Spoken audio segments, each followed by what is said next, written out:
Toyota is a bit of a latecomer in the baby SUV segment, but it's made a big entrance with this dramatic CHR. That's right, Danny. It's certainly a big departure from Toyota's conservative past, but it needs to be because this has to compete with the likes of the Mazda CX-3 and Honda HR-V. So, let's see what it's like. So I guess the obvious starting point, Danny, is the styling. What do you make of the CHR? Oh look, it's pretty extreme, isn't it? I think it's one of those cars that you're either going to love or hate, but either way, it's eye-catching.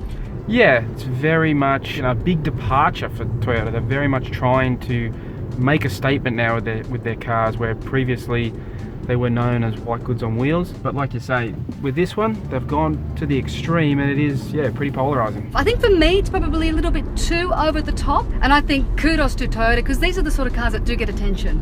Yeah, I mean, it's certainly going to have appeal, I think, to the audience that Toyota want to attract. So they want to attract a younger audience with this car, and from that point of view, it's definitely a winner.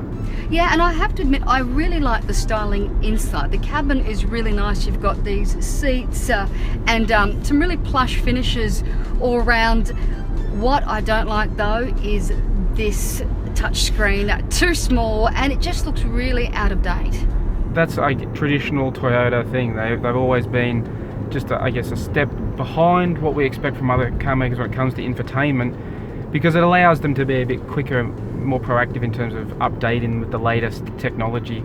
The thing I like about the cabin, though, is it's actually quite well packaged. I mean, the back seats are actually got decent room. Even for me, I can hop in the back and, you know, maybe don't want to go sit into Melbourne, but it's actually reasonably comfortable, which is weird because it's so squashed from the outside. You look at the outside and you know, it's got the whole line tapers up towards the back there. It looks like it's quite pinched and it'd be quite compact, but it's actually pretty good. Yeah, it's not bad, and boot space is really impressive as well. Yeah, of course, the only thing that bugs me about that design from a practical point of view is the huge blind spot over your shoulder. Trying to change lanes, that is a massive amount of car there in your way. I found that as well, and I think it's one of those things with these modern cars and their styling that you do find it. It's not uncommon. Luckily in this car you've got those driver aids which you need, and they do help. Yeah, but speaking of driving, I guess it's your turn to have a go. Okay.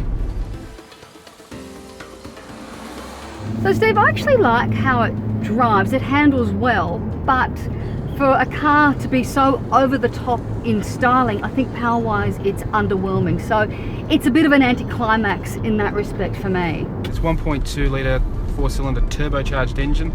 Sounds good on paper, but 85 kilowatts. It was a little, yeah, like I say, underwhelming at times. So for me, you know, I look at a car like this and I almost expect to be driving a hot hatch, and I'm not. So that's probably the most disappointing factor for me. It's sort of okay for this segment of the market, which, quite frankly though, is generally speaking underpowered. None of the cars in this baby SUV market have really got you know firecracker engines in them, so they could all do with a little bit more, I think, just a little bit more torque down low to give you a bit of a nicer driving experience around town. But all in all, I think it's an alright car to drive. But they have loaded it up too with all the latest safety gear, which, mind you need with that limited revision in the back. But on top of that, you've got some really good audio cues, so you know, it tells you when you're coming up to a red light camera or a school zone, which I thought was really handy. Yeah, but it needs all that stuff because this Koba is not cheap. It's like 35k. It's a lot of money for a little SUV. So has it won you over in that sense? To be honest, no. For my mind, I think Toyota's done a good job. I think they've built, you know, a competitive SUV for this segment of the market. It won't appeal to everyone because of how out there the styling is, and the engine might just underwhelm a few people. But overall, the way it drives, what you get, the packaging, you know, I think, you know, typical Toyota, they've got another sales contender on their hands.